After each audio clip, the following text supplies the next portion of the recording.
வணக்கம் மக்களே, மீண்டும் ஒரு காணொளியில் உங்கள் அனைவரையும் சந்திப்பதில் மகிழ்ச்சி. இன்றைய காணொளியில் என்னத்தை பற்றி பார்க்க போகின்றோம் என்றால், நான் எக்ஸ் தளத்தில் பிஸியாக தட்டி செல்லும் பொழுது கண்ணில் பட்ட ஒரு காணொளி பற்றித்தான் இன்று பார்க்க போகின்றோம். அந்த காணொளி திமுக பற்றியது. அந்த காணொளியின் சிறு துளியை போடுகிறேன், பாருங்கள். உங்களுக்கே விளங்கும் என்னத்தை பற்றி கதைக்க போன்றோம் என்று பாருங்கள்.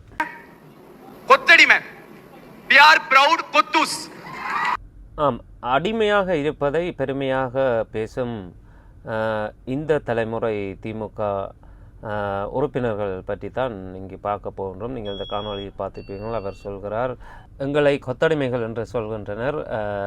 ஆம், நாங்கள் ப்ரவுட் கொத்தடிமைஸ், கொத்தூஸ் என்று சொல்கிறார்.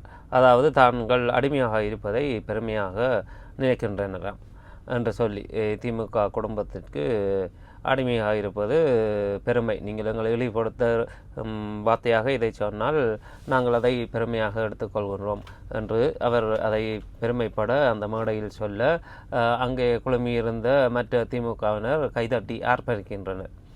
இதையெல்லாம் கருணாநிதியும் அண்ணாதுரையும் பெரியாரும் இருந்து பார்த்திருந்தால் இன்னொரு முறை தங்கள் சவக்குழிகளில் இருந்து எழுந்து மீண்டும் புதைந்திருப்பார்கள். கருணாநிதிக்கு அந்த ரோஷம் இருக்குமோ தெரியல. ஆனால் அண்ணாதுரையும் பெரியாரும் சில நேரம் சேர்ந்திருக்கக்கூடும். ஏனென்றால் திமுக ஆரம்பிக்கப்பட்டதே சுயமரியாதை இயக்கம் என்று சொல்லித்தான் திராவிடர் கழகம், அதன் பின்னர் திராவிட முன்னேற்ற கழகம் அனைத்தும் சுயமரியாதை பேசுகின்ற கட்சிகள், பேசிக்கொண்டிருந்த கட்சிகள் தான். அந்த கட்சி தொண்டர்களே நாங்கள் அடிமையாக இருப்பது பெருமையான விடயம் என்று சொல்வது அந்த கட்சியின் முக்கிய கோட்பாட்டுக்கு எதிரானதாக இருக்கின்றது.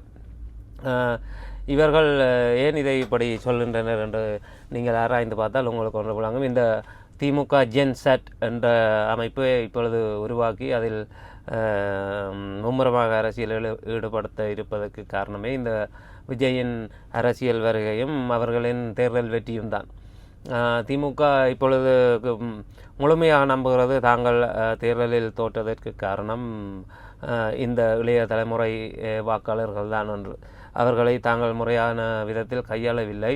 அதனால்தான் இந்த தேர்தலில் அவர்களுக்கு பாரிய இழப்பு ஏற்பட்டு தேர்தலில் தோல்வி கண்டுவிட்டதாகவும், இந்த இளைய தலைமுறையினரை விஜய் கட்சியினர் விஜயும் லாபகரமாக பாவித்து தேர்தல் வெற்றியை அறுவடை செய்துவிட்டதாக திமுக தலைமை முழுமையாக நம்புகின்றது. ஆகவே தாங்களும் இந்த இளைஞர்களை கட்சியில் ஈர்த்து அடுத்து வரும் தேர்தல்களில் வெற்றி பெற வேண்டும் என்ற முனைப்பில் இந்த ஜென்செட் என்ற பெயருடன் இந்த இளைஞர்களை இணைத்து ஒரு கருத்தரங்கம் மாதிரி செய்தனர். அதில் புரட்சி பேசுகிறேன் என்று இந்த இளைஞர் இப்படி கொத்தடிமையாக இருப்பது எங்களுக்கு பெருமைதான், அதை ஒரு நவீனப்படுத்தும் சொல்லாக ப்ரவுட் கொத்தூஸ் என்று சொல்லி தமிழையும் கொன்று தங்களின் தன்மானத்தையும் கொன்று பேசி சென்றுள்ளார். இது இன்று விவாத பொருளாகியுள்ளது. இணையதளங்களில் சுயமரியாதை பேசிய கட்சியில் இப்படி கொத்தடிமையாக இருப்பது பெருமை என்று சொல்லி பேசும் அளவுக்கு வந்துவிட்டனர் என்று சொல்லி, இவர்கள் யாரை பார்த்து சூடு போட்டு கொண்டனர் என்பது இங்கே நகைப்பான விடயம். விஜய் கட்சி ஆரம்பித்தவுடன் அரசியல் களத்தில் அவர் வந்த போது அவரை அணில் என்று சொல்லி அனைவரும் நக்கல் அடித்தனர். அந்த அணில் என்ற சொல் அங்கிருந்து வந்தது என்று பார்த்தால், ஜெயலலிதா ஆட்சி காலத்தில் விஜய் அவரின் தந்தையும் ஏதோ ஒரு கூட்டத்திலோ நிகழ்விலோ ஜெயலலிதாவிடம் நாங்கள் அணிலாக உங்களுக்கு இருந்து உதவினோம் கடந்த தேர்தலில் என்று சொல்லி காட்டியது அவர்களின் தேவை நிறைவேற வேண்டும் என்பதற்காக. அன்றிலிருந்து அது சினிமா சண்டை நடந்த காலத்தில் அஜித் ரசிகர்கள் விஜய் ரசிகர்களை பார்த்து என்ன மாதிரி அணிலோ அப்படியோ அணில் மாதிரியோ என்று கேட்டு அது அணில் என்று விஜய்க்கும் விஜய் ரசிகர்களுக்கும் பேர் வந்துவிட்டது. அஜித்குமார் வீட்டை விட்டு வெளியில் வருவதில்லை, அதனால் ஆமையன் என்று சொல்லி அஜித் ரசிகர்களை விஜய் ரசிகர்களை ஆமை என்பதும் விஜய் ரசிகர்களை அஜித் ரசிகர்கள் அணில் என்பதும் இணைய சண்டை. அந்த சண்டையில் வந்த பெயர் அப்படியே அரசியலுக்கு விஜய் ரசிகர்கள் தொண்டர்களாக மாறியவுடன் அணில்கள் என்று பெயர் வந்துவிட்டது விஜய் தொண்டர்களுக்கும். விஜய்க்கும் அந்த அணில் அப்படியே வந்துவிட்டது. ஆனால் அந்த அணில் என்பது அவர்கள் தாங்கள் பெருமையாக நினைக்கின்றனர். என்னென்னு சொன்னால், ராமாயணத்தில் ராமன் பாலம் கட்டுவதற்கு அணில் மண்ணெடுத்து உதவியது என்று இதிகாச கதை. அதனால்தான் ராமர் விரடி கொடுத்ததில் அணிலுக்கு 3 கோடு முதலில் வந்ததென்றும் ஒரு கதை உண்டு. ஆகவே அந்த அணில் செய்தது நன்மைதான். அணிலாக இருந்து உதவுவது ஒன்றும் தீய செயல் இல்லை. ஆகவே அணில் என்ற பெயர் அவர்கள் அதை பெருமையாக சொன்னனர். தேர்தல் நேரத்தில் எஸ் வி ஆர் ப்ரவுட் அணில்ஸ் என்று சொல்லிட்டு அது இந்த பெய்ட் இன்ஃப்ளூயன்சரோ விஜய் ரசிகரோ யாரென்றாலும் தங்களின் ப்ரொஃபைல் பேருக்கு பின்னால் அணில் எமோஜியையும் வைத்துக்கொண்டு ப்ரௌட் அணில்ஸ் என்று சொல்லிக்கொண்டு தெரிந்தனர். அது அவர்களுக்கு ஒரு வகையில் ஒர்க் அவுட்டும் ஆகியது. அது செய்ததில் சரி, அவர்கள் எடுத்த ஆயுதம் அது சரி. எங்களை நீங்கள் அணில் என்றீர்கள், நாங்கள் அந்த அணில் என்ற சொல்லையே எங்களுக்கு சாதகமான ஆயுதமாக பாவிக்கின்றோம் என்று பாவித்தனர். அதில் வெற்றியும் அடைந்தனர். அதை பார்த்து கொண்டு உங்களை கொத்தடிமை என்று சொல்வதை அதையும் நாங்கள் எங்களுக்கு சாதகமான ஆயுதமாக மாற்றுவோம் என்று சொல்வது மிகவும் நகைப்பைக்கூடம். கொத்தடிமை என்று சொல்வது, நீங்கள் கருணாநிதி காலத்திலும் தொண்டராக இருந்தீர்கள், ஸ்டாலின் காலத்திலும் தொண்டராக இருந்தீர்கள், உதயநிதி காலத்திலும் தொண்டராக இருக்கின்றீர்கள், வரும் காலம் இன்பநிதி காலத்திலும் தொண்டராகவே இருப்பீர்கள். அதுதான் கொத்தடிமை. அதை சொல்லி உங்களை நக்கல் அடித்தால் அதை ஒரு ப்ரௌட் மூமெண்ட் போல நீங்கள் நினைத்துக்கொண்டு அதை பொது வழியில் நாங்கள் ப்ரௌட் கொத்தடிமைஸ் என்று சொல்வது உங்கள் மேல் அனைவருக்கும் பரிதாபத்தையும் சிரிப்பையும் தான் கொண்டு வருகிறது.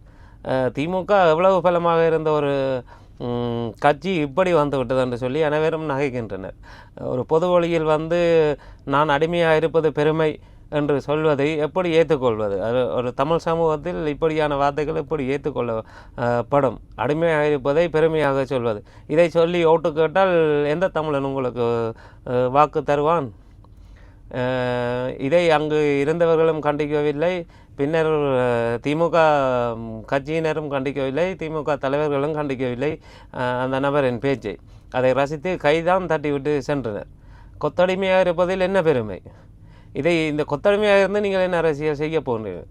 ஒரு வீட்டுக்கே சேவை செய்வது என்ன அரசியல்? ஒரு குடும்பத்துக்கே சேவை செய்வது என்ன அரசியல்? அதனால் தமிழக மக்களுக்கு என்ன பயன் என்றதை நீங்கள் கேட்டுக்கொள்ள வேண்டும்.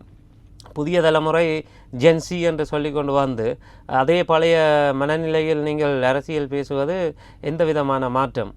இது மாற்றம் இல்லை. இது தொடர்ந்து கொத்தடிமையாக இருப்போம் என்பதற்கு நீங்கள் திமுக தலைமையை நோக்கி சொல்லும் உங்கள் ஊதல் என்று தான் சொல்ல வேண்டும். எங்களை ஏற்றுக்கொள்ளுங்கள், நாங்கள் உங்கள் அடிமைகளாகவே தொடர்ந்து இருப்போம் என்று சிக்னல் விடுறது மாதிரி தான் இருக்குது இது திமுக தலைமையை நோக்கி. இது ஒரு மாற்றமும் இல்லை. இப்படியான பேச்சுக்களை இவர்கள் தவிர்த்தால் தான் தொடர்ந்து இவர்கள் அரசியல் செய்ய முடியும். அல்லது அடுத்து வரும் தேர்தல்களும் இப்படியே மங்கி மலங்கித்தான் திமுக போகும் என்பது எனது கருத்து. நீங்கள் இதை பற்றி என்ன நினைக்கிறீர்கள் மக்களே? இவர்களின் பேச்சுக்கள் எப்படியாக உங்களுக்கு தெரிகின்றது? இன்னும் அடுத்து வரும் 5 வருடத்துக்கு இவர்கள் செய்யப்போகும் அரசியலை நினைத்தால்தான் ஒரு பக்கம் சிரிப்பாக இருந்தாலும் ஒரு பக்கம் பயமாக இருக்கின்றது. கொத்தடிமை என்பதில் பெருமை கொள்ளும் உடன்பிறப்புகள் என்ன செய்கின்றது? மக்களே, நீங்களே சொல்லுங்கள் உங்கள் கருத்துக்களை. மீண்டும் ஒரு காணொளியில் சந்திக்கும் வரை நன்றி, வணக்கம்.